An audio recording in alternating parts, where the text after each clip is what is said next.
करूज 18वां बाब। यित्रो और मूसा की मुलाकात। और मिदियान के काहिन यित्रो ने, जो मूसा का ससुर था, वो सब कुछ सुना जो खुदा ने मूसा और अपनी कौम इसराइल के लिए किया, कि खुदावंद ने इसराइल को मिस्र से बाहर निकाला।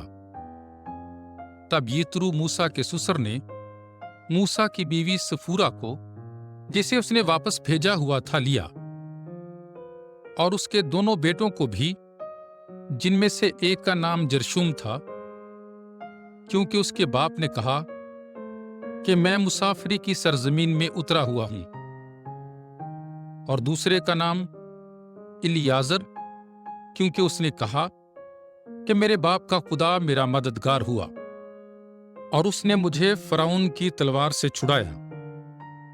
और मूसा का ससुर यित्रो उसके बेटों और उसकी बीवी को लेकर मूसा के पास बियाबान में आया, जहां वो खुदा के पहाड़ के पास डेरा लगाए था, और मूसा को कहला भेजा कि मैं तेरा ससुर यित्रो तेरे पास तेरी बीवी और तेरे बेटों को साथ लेकर आया हूं। तो मूसा अपने ससुर के इस्तकबाल को निकला और आदाब बजा लाया, और उसे चूमा, और दोनों ने एक दूसरे की खैर आफियत पूछी, और खैमा में दाखिल हुए। और मूसा ने अपने ससुर से सब कुछ बयान किया जो खुदावंद ने इसराइल के बायस फिरौन और मिस्रियों से किया, और जो जो मुसीबतें राह में उन पर पड़ी, और कि किस तरह खुदा ने उन्हें छुड़ाया, और उन सब एहसानों के सबब से जो खुदावंद ने इसराइल से किए, जब उसने उन्हें मिस्रियों के हाथ से छुड़ाया, तो यित्रो खुश हुआ। और यित्रो ने कहा कि खुदावंद मुबारक हो, जिसने तुम्हें मिस्रियों के हाथ से और फिरौन के हाथ से निजात दी, और मिस्रियों के हाथों के नीचे से लोगों को छुड़ाया। अब मैंने जाना कि खुदावंद तमाम माबूदों से बड़ा है। हाँ, इस बात में उनका इंसाफ हुआ जिसमें उन्होंने मगरूरी की।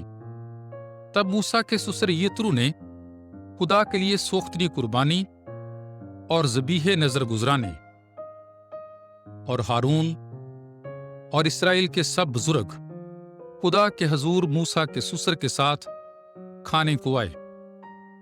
और दूसरे दिन मूसा लोगों की अदालत करने बैठा, और लोग उसके सामने सुबह से लेकर शाम तक खड़े रहे। जब मूसा के ससुर ने ये सब कुछ देखा जो उसने लोगों के लिए किया, तो उससे कहा कि तू लोगों से क्या करता है, कि तू अकेला बैठता है और सब लोग तेरे सामने सुबह से शाम तक खड़े रहते हैं। मूसा ने अपने ससुर से कहा कि लोग मेरे पास खुदा की बाबत दरियाफ्त करने आते हैं। जब उनमें झगड़ा होता है तो वो मेरे पास आते हैं, और मैं आदमी और उसके हमसाये के दरमियान इंसाफ कर देता हूं, और खुदा के अहकाम और शरीयतें उन्हें बताता हूं। तब मूसा के ससुर ने उससे कहा, ये तू अच्छा नहीं करता, क्योंकि तू थक जाता है, और ये लोग भी जो तेरे सामने होते हैं, क्योंकि ये काम तेरी ताकत से बढ़कर है। तू अकेला उसे संभाल नहीं सकता। अब मेरी बात पर गौर कर, मैं तुझे सलाह दूंगा, और खुदा तेरे साथ हो। तू कौम के लिए खुदा का कायम मुकाम हो, कि तू उनके मामलात उसके हजूर पेश करे, और अहकाम और शरीयतों के बारे में उन्हें खबरदार करे, और जो राह उन्हें चलनी है और जो काम उन्हें करना है उन्हें बताए। और तू सब लोगों में से ऐसे आदमी चुन जो लायक और खुदा तरस और रास्त दिल हों, और लालच से नफरत करते हों, और उनमें से हजार हजार اور 100 اور 50 اور 10 پر سردار بنا۔ بس وہ ہر وقت لوگوں کا انصاف کرے اور بڑے مقدمے تیرے پاس لائیں اور چھوٹے مقدموں کا خود فیصلہ کرے، تو تیرا کام ہلکا ہوگا اور وہ تیرے ساتھ بوجھ اٹھائیں گے۔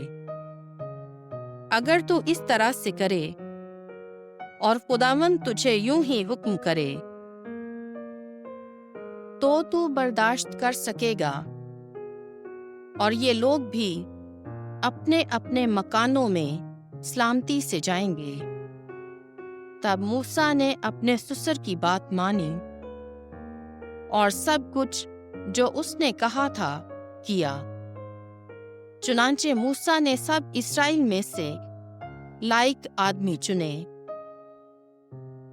اور انہیں لوگوں میں سے 1000 اور 100 اور 50 اور 10 پر سردار مقرر کیا۔ بس وہ ہر وقت لوگوں کا انصاف کرتے رہے اور سب مشکل مقدمے موسیٰ کے پاس لایا کرتے، اور آسان مقدموں میں وہ خود فیصلہ کرتے۔ پھر موسیٰ نے اپنے سسر کو رخصت کیا اور وہ اپنے ملک کو چلا گیا۔